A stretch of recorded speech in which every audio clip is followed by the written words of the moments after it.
इस नंबर से तो 12 साल से कोई फोन नहीं आया। क्या वो वापस आ गए? पंडित, एक काम है, करोगे? क्यों नहीं भागे विधाता? मुझे तो यकीन ही नहीं हो रहा कि आप फोन कर रहे हैं। आप बस हुक्म कीजिए। 1 घंटे में रॉयल कॉलेज में जितने भी लोगों ने मेरी बेटी के साथ बदसलूकी की है, मुझे उन सब की लिस्ट चाहिए पंडित। कोई भी बचना नहीं चाहिए। विधाता की बेटी को बेइज्जत किया गया। अगर ये लिस्ट में आधे घंटे में रेडी नहीं कर पाया तो मेरी पूरी विरासत मिट्टी में मिल जाएगी। फिर हेलीकॉप्टर तैयार करो, आधे घंटे में रॉयल कॉलेज लैंड करेंगे। रिया ने आज जो कुछ भी माफी में कहा, ये सब तुमने कहा था ना करने के लिए? ऐसा कुछ नहीं है मॉम। अनाया, मैं तुम्हें बहुत अच्छे से जानती हूँ बेटा। कॉलेज में जो मर्जी करो, पर आज की ग्रैंड पार्टी में मुझे कोई ड्रामा नहीं चाहिए। Yes mom. ये सिर्फ एक बिजनेस पार्टी नहीं, बल्कि किंग के लिए वेलकम इवेंट है। उनके सपोर्ट से हम 4 फैमिलीज ईस्ट स्टेट से लेकर साउथ स्टेट तक राज करेंगे। पर उनका वेलकम किसी मामूली गिफ्ट से नहीं हो सकता। अगर किंग नाराज हो गए तो हमारा भविष्य खतरे में पड़ जाएगा। करेक्ट। किंग के लिए गिफ्ट कुछ खास होना चाहिए। और मैंने सुना है कि किंग को मासूम और जवान लड़कियां बहुत पसंद है। क्यों ना उन्हें गिफ्ट में रिया दी जाए? फिगर अच्छा है उसका। बात तो सही है। सही कह रही हो आप मॉम। रिया को देखकर ही दया आती है। अधेड़ मर्दों को बहुत पसंद है ऐसी लड़कियां। समझदार हो गई हो तुम। किंग को गिफ्ट में रिया ही दी जाएगी। वैसे आंटी, मैंने सुना है कि जो लड़की किंग के पास जाती है जिंदा वापस नहीं आती। विकी बेटा, रिया जैसे गरीब लोगों के मरने से किसे फर्क पड़ता है? कम से कम उसकी मौत हमारे किसी तो काम आए। उसके बाद वो मजदूर को भी देख लेंगे। अब से हमारा पूरा ध्यान किंग की वेलकम पार्टी पर होना चाहिए। अगर हम ये नहीं कर पाए तो हम नकारा कहलाएंगे। मॉम, रिया को उठाने की जिम्मेदारी आप मेरे और विकी पे छोड़ दीजिए। ठीक है, तो फिर मैं अपने हस्बैंड से बात करती हूँ और बाकी की 2 ट्रस्टी फैमिली से भी बात करनी है। वो आज ही शहर वापस आ रहे हैं। रिया को गिफ्ट में पाकर किंग हमसे बहुत खुश होंगे। जिस लड़की की हमने हेल्प की, पता नहीं क्यों उसकी आंखें कुछ जानी पहचानी सी लगती हैं। हाँ, कुछ कुछ विधाता जैसी। और कमाल की बात तो ये है कि उसके जो डैड हैं वो कंस्ट्रक्शन वर्कर हैं। क्या कोइंसिडेंस है? कहीं ये रिया अमर की बेटी तो नहीं? मेरी एक लौती भांजी के कपड़े उन जानवरों ने बीच सड़क पे फाड़ दिए। उन सब का पता लगाओ, एक भी बचना नहीं चाहिए। माफ कीजिए विधाता, देर हो गई। कुछ पता चला? हाँ पता चला, लेकिन क्या?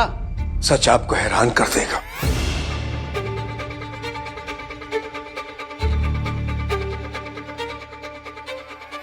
लोग रिया को 1 साल से हरेस कर रहे हैं और ये हरेसमेंट सिर्फ वर्बल नहीं, फिजिकल भी था।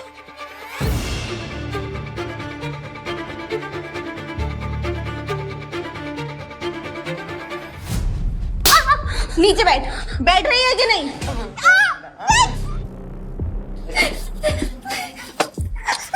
अब अगर जरा भी हिली तो 10 थप्पड़ और।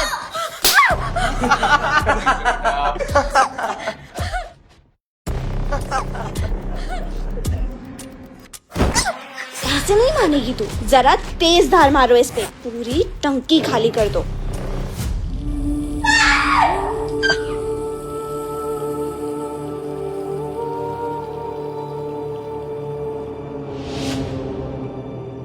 मेरी बेटी के साथ बदसलूकी, रिया ने इतना कुछ झेला, मुझे कुछ बताया क्यों नहीं? क्योंकि ये सब लोग रॉयल कॉलेज की 4 ट्रस्टी फैमिली से हैं। रिया ने शायद आपको इसलिए नहीं बताया ताकि आप पर कोई आंच ना आए। इतने सालों तक एक मजदूर बन के दुनिया से अनजान रहा, ताकि अपनी बेटी की दुश्मनों से रक्षा कर सकूं। मैंने सपने में भी नहीं सोचा था मेरी रिया को ये सब झेलना पड़ेगा। आप चिंता मत कीजिए विधाता, जिसने भी रिया के साथ ये पाप किया है उसे हम छोड़ेंगे नहीं। जिसने भी मेरी बेटी पर उंगली उठाई है उन सब के हाथ काट दिए जाएंगे। आज पापा के लिए बिरयानी बनाऊंगी, पापा खुश हो जाएंगे।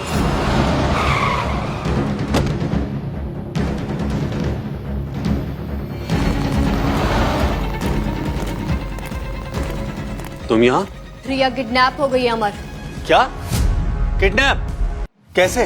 अभी अभी मेरे गार्ड्स ने मार्केट से ट्रेस किया है। मार्केट से जबरदस्ती उसे गाड़ी में बिठाया गया है। उस कार में वही लोग थे जिन्होंने कॉलेज के बाहर उसकी बेइज्जती की थी। कहाँ ले गए उसे? हम उसकी लोकेशन ट्रैक कर रहे हैं सैटेलाइट के थ्रू। अमर, ऐसी ही शांति वाली जिंदगी जीना चाहते थे तुम? ऐसे पाल पोस के बड़ा करो अपनी बेटी को? तुम्हें है कोई अंदाजा कि वो क्या झेल रही है?